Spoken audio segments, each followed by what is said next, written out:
right, man. Shalom. First and foremost, I want to give all infinite honors, praises, and glory to Yahweh, Bahashim, Yahweh Shai, Bahashim, Harakwakwadosh. Double honors to the elders and apostles of great millstone who rule and teach well. And to the other Akim out here pushing this truth into the four winds. Keep pushing Akim. We almost out of here, man. All right?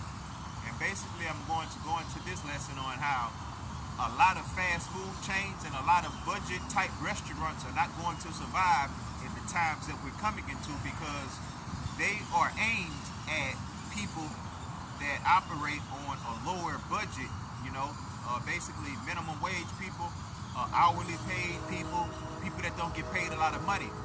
Wendy's, McDonald's, Burger King, Taco Bell, Jack in the Box, certain pizza joints like Little Caesars, and certain restaurants, they cater to people that make low amounts of money, but we're coming into a time, and you can see this with your own two eyes.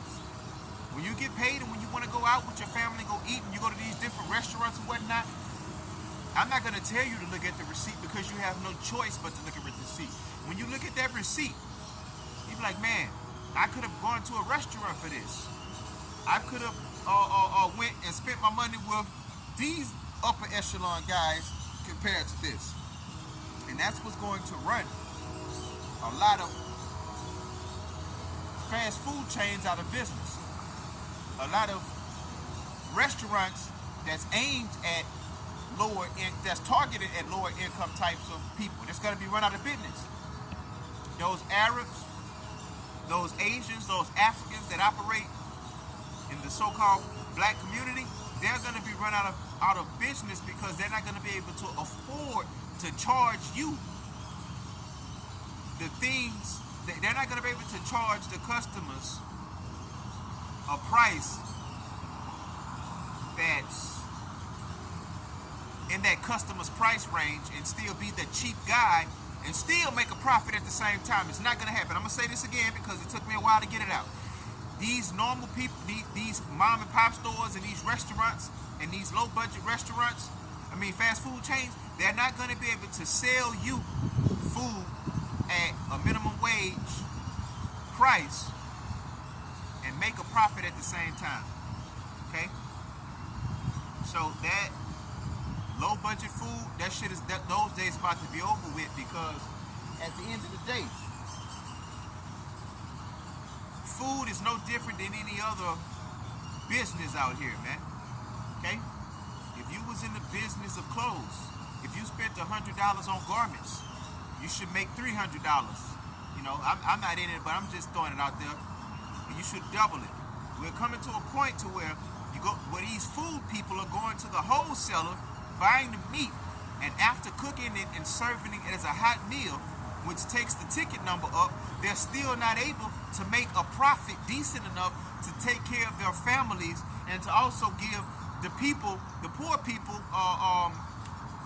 a deal, for the most part. Because a lot of people get rich off of $1, $2 ticket items, man.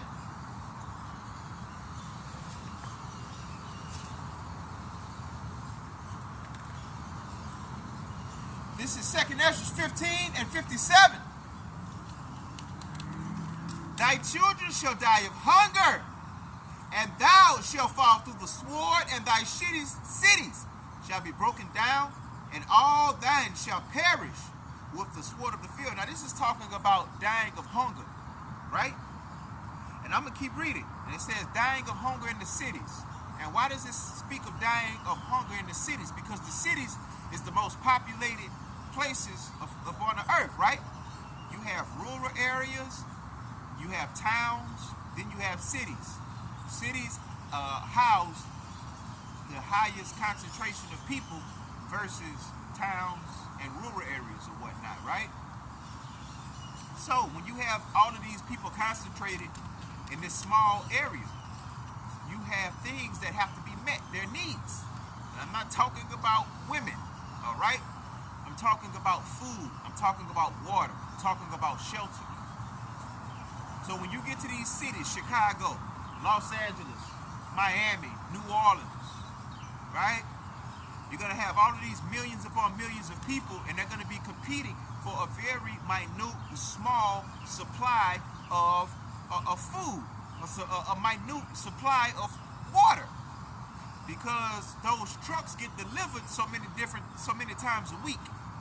You may have 2 to 3 different trucks a week coming to these different Family Dollars and these different Walmarts, Krogers, etc., and fast food chains. Right? Let me keep reading. Verse 58. They that be in the mountains shall die of hunger and eat their own flesh and drink their own blood, for very hunger of bread and thirst of water. So you're going to have people that grow up rain. And they're going to be like, you know what? The city is too populous. The city doesn't have enough ground and earth to produce vegetables. We weren't taught as Americans to grow food and to grow vegetables. So the city is going to be quickly abandoned because the city is only going to store 2 to 3 days of food and water reserves. After 2 to 3 days, it's not going to be replenished. And it's not like you're going to go to a neighbor's backyard and spoil them of different fruits and vegetables, because city people do not grow food. At the end of the day, you can't get around it. Now, what you will have is neighbors that realize that the food is being depleted and realize that they stayed too long to leave and flee the city, and they're going to go and rob their neighbors of 30 years for a box of cereal. And I bring this out all the time, okay? I'm going to grab that real quick.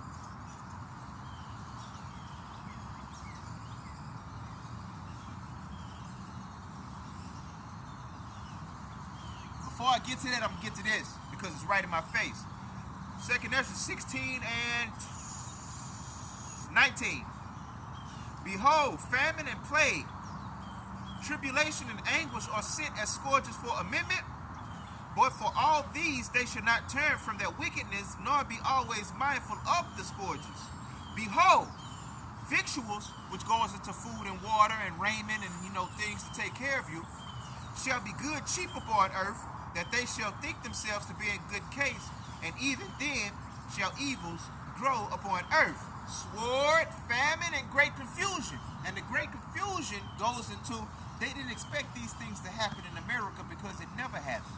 Sword, because after the great confusion, they're going to come onto the earth and try to fend and take care of their families, man, because the government is going to fail you, and Jesus Christ is going to fail you, Allah is going to fail you, Buddha is going to fail you, your insurance companies are going to fail you, so you're going to take things into your own hands, and it's going to go into the sword. And the sword also goes into curfews, and if the curfew is broken, you have to meet force with force, right? It also goes into foreign troops being placed into American-occupied cities by the UN after charges are brought upon America, okay? And these are different scenarios that could happen. The Bible tells us what's going to happen, but it doesn't tell us exactly how. Like that show says, How the World Ends. In the times we're living in, we have a basically broad spectrum of how the world ends. The sword, hunger, thirst, and famine. But to give it to you precisely in details and put names and dates on it, we can't do that. But as the times are approaching and coming upon us, 2 and 2 can add together, man, right? We keep on reading.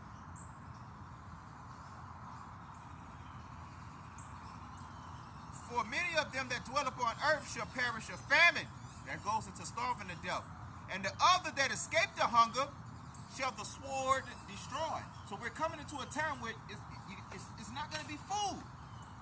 And you have to use your analytical and critical thinking mind to be like, what can put us in a position to where America doesn't have food? And I don't mean us when I say us, just talking in the spirit of edification. What can put the Americans in the spirit if there's no food, period? Because even as I sit right here right now, you have birds chirping and looking for food, which people will eat and kill. You have squirrels running around. That lake back there, I'm looking at ducks. And those are actually wild ducks. Those are not domestic ducks. I'm downtown. I'm looking at ducks on a tree limb, right? These are things that can be hunted and killed. And if you go further away from the city, and even before you leave the city, you have certain areas that have populations of deer and also hogs. I went fishing yesterday in the stream, and I was walking along the stream, and I saw the dirt was disturbed and how it was tore up, and I was able to recognize that these were wild hogs. And I'm talking about I went fishing in the middle of Baton Rouge, in the middle of the so-called city. All right, so there is a wildlife that will be able to be had in that day. But for the Bible to speak and to talk as if it's just no food and no nothing, you have to understand that something is going to happen to the fish. Something is going to happen to the wildlife. The same way that people are going to die from pestilence, you have to take into consideration that animals of prey are going to perish from pestilence as well. Because at the end of the day, 1 + 1 = 2, and people aren't stupid. People that have nothing to do with Yahweh Hashem Yahweh Shai are still not stupid. The Bible said they're wise to do evil. So if the fast food chains cannot compete and they have to go into bankruptcy and close down, Wendy's not here no more, Jack in the Box not here no more, you better believe McDonald's gonna make it. Those pieces of shit gonna make it. And all these different chains and these different restaurants are not here. People are gonna be like, well, you know what? I'll just shoot the birds. I'll shoot the squirrels. I'll trap coons. I'll get possum. I'll do this and that. That's not gonna be an option because the Lord has all of the pieces of the board covered, right? So you have to realize that pestilence is going to fall upon the animals the same way that pestilence is going to fall upon the people. And the reason it's going to fall upon the animals is because the Lord looks at the whole landmass of our captivity basically as niggas, even animals. These birds aren't looked at as birds. That's Esau's birds. Back behind me, those Esau ducks. That's Esau grass. And if you understand anything about how we rocked back in the gap, back in ancient history, when we